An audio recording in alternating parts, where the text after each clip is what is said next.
Welcome to my YouTube channel. ನಾವೆಲ್ಲಿ ಹೊಂಟೀವಿ ಅಂತ ನೋಡ್ಬೋದು. ಎಲ್ಲಿಗೆ ಹೊಂಟೀವಿ ಅಂದರೆ ನಾವು ಮತ್ತೊಂದು ಜಾತ್ರೆ ಹೊಂಟೀವಿ ನೋಡ್ರಿ. ನಮ್ಮೂರು ಹರಲಿಂಗೇಶ್ವರ ಜಾತ್ರೆ ಹೊಂಟೀವಿ. ಮತ್ತು ನಾವು ತೇರು ಎಳೆದ ಮೇಲೆ ಒಂದು 4-5 ದಿನ ಆದಮೇಲೆ ಹೋಗಕತ್ತೀವಿ. ಯಾಕಂದ್ರೆ ನಾವು ಎಲ್ಲರ ಜಾತ್ರೆಗೆಲ್ಲ ಹೋಗಿ ಬರೋದಿತ್ತು ನಮ್ಮನೆ ದೇವರಿಗೆ. ಅದಾದಮೇಲೆ ನಾವು ಇಲ್ಲಿ ಹಣ್ಣು ಕಾಯಿ ಮಾಡಿಸ್ಕೊಳಕ್ಕಂತ ಬಂದೇವಿ ನೋಡ್ರಿ. ಈಗ ದೇವಸ್ಥಾನಕ್ಕೆ ಅಂತೇಳಿ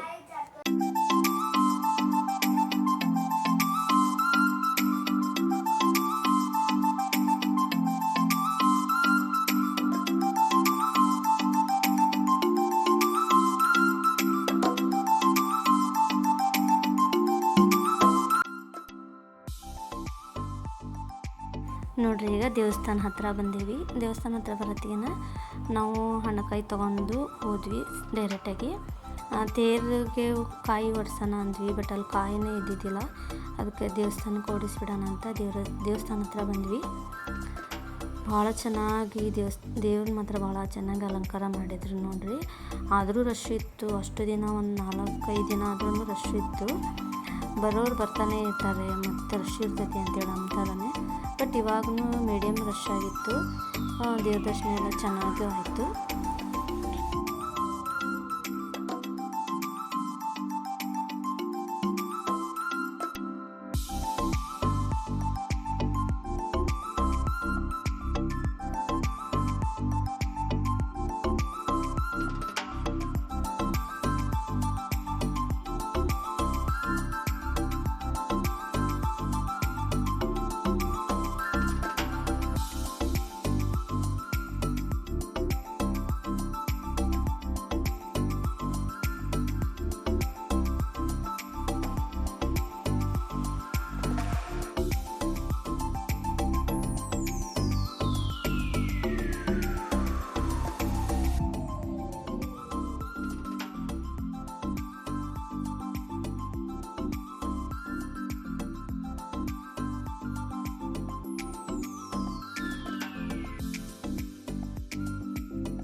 ನೋಡ್ರಿ, ದರ್ಶನ ಎಲ್ಲ ಮುಗಿಸ್ಕೊಂಡು ಹೊರ ಬಂದ್ವಿ. ಅಷ್ಟರೊಳಗನೆ ಕರೆಂಟ್ ಹೋಗ್ಬಿಡ್ತು. ಹೊರ ಕೂತ್ಕೊಂಡಿದ್ವಿ. ಒಂದು 1/2 hour ಅಂತ ಹೊರ ಕೂತ್ಕೊಂಡಿದ್ವಿ. ಆದ್ರೂ ಬಹಳ ಚೆನ್ನಾಗಿ ಕಾಣಿಸ್ತಾ ಇತ್ತು ದೇವಸ್ಥಾನ ನೋಡ್ರಿ ಇದು. ಅದಾದಮೇಲೆ ಮತ್ತೆ ಹೊರ ಬಂದ್ವಿ ನಾವು. ಕರೆಂಟ್ ಎಷ್ಟೊತ್ತಿಗೆ ಬರ್ತೈತಿ ಏನಂತೇಳಿ ಅದೇ ಕತ್ಲೆದೊಳಗನ ಸ್ವಲ್ಪ ಏನೇನು ಬೇಕಾಯ್ತು ಅಂತೇಳಿ ಅಷ್ಟೇ ಏನೊಂದು ಕ್ಲಿಪ್ ಇವು ತೊಗೊಂಡೆ. ನಾ ಏನು ಜಾಸ್ತಿ ತೊಗೊಳಕ್ಕೆ ಹೋಗಲಿಲ್ಲ.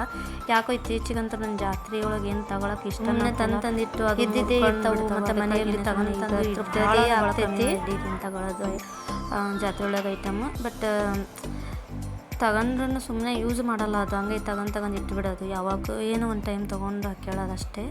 ಅದಕ್ಕಾಗಿಯೇ ಏನು ಇಂಪಾರ್ಟೆಂಟ್ ಇರ್ತೈತೆ ಅದಷ್ಟೇ. ಒಂದು ಜಡೆ ಬ್ಯಾಂಡು, 1-2 ಕ್ಲಿಪ್ಪು, ಮತ್ತು ಒಂದು ಕರ್ಚಿಪ್ ತೊಗೊಂಡಷ್ಟೇ ನಾನು. ಮತ್ತೇನು ತೊಗೊಲಿಲ್ಲ. ಹಂಗೆ ನೋಡ್ಕೊಂತ ಹೋದ್ವಿ ಜಾತ್ರೆನ.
ಹಂಗೆ ಜಾತ್ರೆ ನೋಡೋಕ್ಕೆ ಅಂತ ಬರ್ತಾಯಿದ್ವಿ. ತಗೊಂತ ಹೋಗ್ಬಿಡ್ತಾವೆ. ಬಟ್ ನನಗಂತರ ಜಾತ್ರೆ ನೋಡೋದಂದ್ರೆ ಭಾಳ ಇಷ್ಟ ಆಗತ್ತೆ ನೋಡ್ರಿ.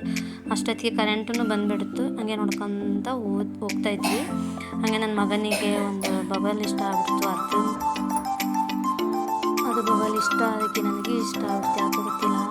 ಅದನ್ನ ಮನೆಗೆ ಹೋಯ್ತು ಮತ್ತೆ ತಂದು ಆ ಕಡೆ ಲಿಕ್ವಿಡ್ ಅಷ್ಟೇ ಬಬಲ್ ಬರ್ತಾಯಿತ್ತು. ಬಟ್ ಅದರೊಳಗೆ ಲಿಕ್ವಿಡ್ ಒಳಗೆ ಬಬಲ್ಸ್ ಬರ್ತಾನೆ ಇರಲಿಲ್ಲ.